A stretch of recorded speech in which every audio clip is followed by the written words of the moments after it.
네, 지난달 서울의 한 경전철역 승강장에서 불이 나 승객들이 직접 불을 껐던 일이 있었죠. YTN이 당시 현장 화면을 확인해봤더니 안전요원은 뒤늦게 도착했고 열차도 화재가 발생한 역에 두 차례나 정지했던 것으로 드러났습니다. 하마터면 큰 사고로 이어질 뻔했는데 어떻게 왜 이런 일이 벌어졌는지 황윤태 기자가 알아봤습니다.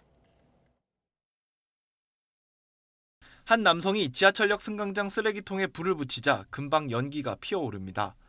어르신이 지팡이로 불붙은 쓰레기통을 끌고 오고 한 여성은 구석에 있던 소화기를 꺼내 불을 끕니다. 안전요원은 불이 발생한 지 5분이 지나서야 현장에 도착했습니다. 게다가 승강장에 불이 나면 전동차는 무정차 통과해야 하지만 이때는 전동차가 두 차례나 멈춰섰습니다.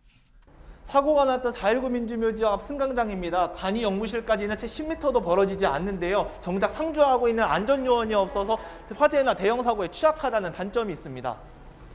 벌어질 만한 일이었다라고는 다들 생각을 했고 확인을 할 수 있는 직원이 그 역사에 있지도 않았고 그러니까 승객이 먼저 확인을 한 후 조치가 됐기 때문에 더 빠른 조치를 위해서는 변화가 시급하다고 생각을 합니다. 그렇다면 승강장에 있어야 할 안전요원은 어디에 있었을까? 지난해 8월부터 안전요원은 경전철을 타고 북한산 우이역부터 삼양역까지 6개 구간을 관리하고 있습니다. 전동차 안전도 중요하다는 이유 때문인데 이런 조치로 인해 안전요원이 없는 승강장이 생기게 된 겁니다. 승강장 안전요원 추가 배치에 대해 운영사 측은 경영난을 이유로 난색을 표명하고 있습니다. 승강장에서 사고가 발생하면 중앙관제실에서 파악해도 전혀 문제가 없다는 입장입니다.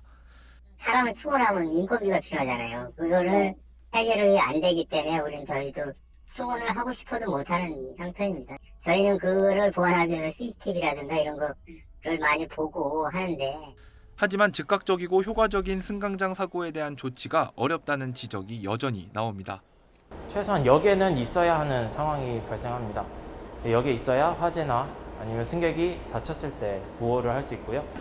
그 점에 대해서 2인 1조를 주장하고 있으며 민간 위탁 방식으로 운영되는 우이신설선의 적자가 누적되자 서울시가 차량 교체비와 부채 차입금 명목 등으로 3,500억 원을 지원하기로 합의했지만 안전 관련 지원책은 쏙 빠져 있습니다.